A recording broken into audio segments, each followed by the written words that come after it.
Alright guys, in this video I'm going to guide you on how to start selling digital products on Etsy.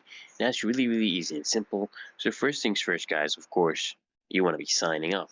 So you want to click here and sign in, okay, on the Etsy.com website. And here you can just register with Google as well, your Google account. Or come here, get registered, you can enter your email address, first name, password, you can just register with Google as well, okay? So first what's going to happen is you'll end up creating a customer account, but you need a merchant account. So what you're gonna go is click on your profile and just choose on select on sell on Etsy. Okay, this will actually open up your Etsy shop, and you just want to put in your details. And once that you get a merchant account. So what you want to do next after you have a merchant account, guys, is you want to come here and click on Shop Manager. Okay, click on Shop Manager in the upper right corner. This will help you, create product listings with downloadables. So that's what you want to be doing. Then what you want to be doing, guys, is once you're in the Shop Manager menu, you just want to select on listings. And then it's going to bring up this menu, okay? So you want to go to the upper corner button and click on Add a Listing.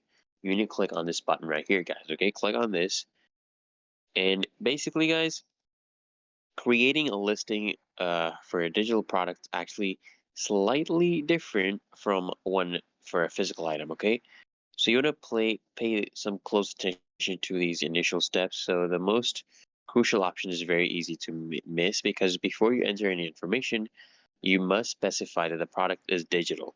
Otherwise, all the data will be lost when converting the listing to a digital format. So to create a digital product, you want to scroll down to the details section, guys, okay? And then you would click on Add Core Details, okay? And then what you want to do, guys, is basically come here and select this, okay? You want to select digital files, and under who made it, you want to choose I did, and then what you want to guys do is just click on Apply, okay?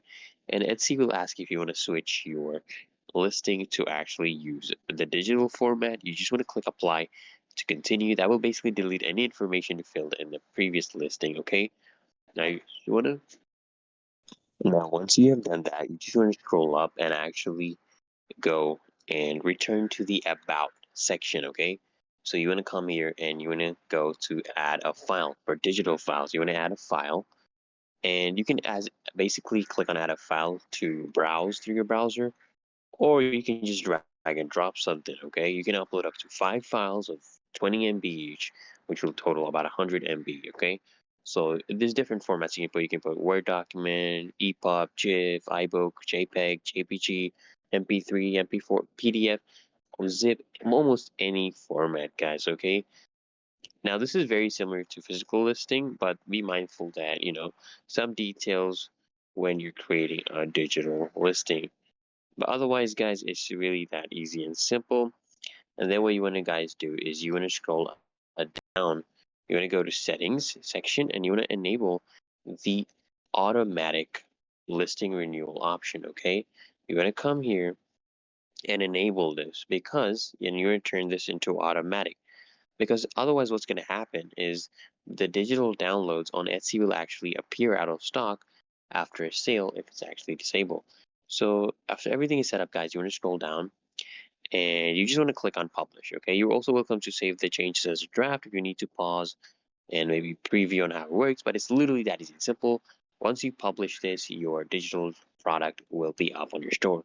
It's literally that easy and simple, guys. So if this video helps, guys, make sure you hit that like button, comment down below if you still need any help, and I'll be glad to assist you in the comments. Until next time, guys, make sure you subscribe to Microlearn IT so I can see you guys in the next video.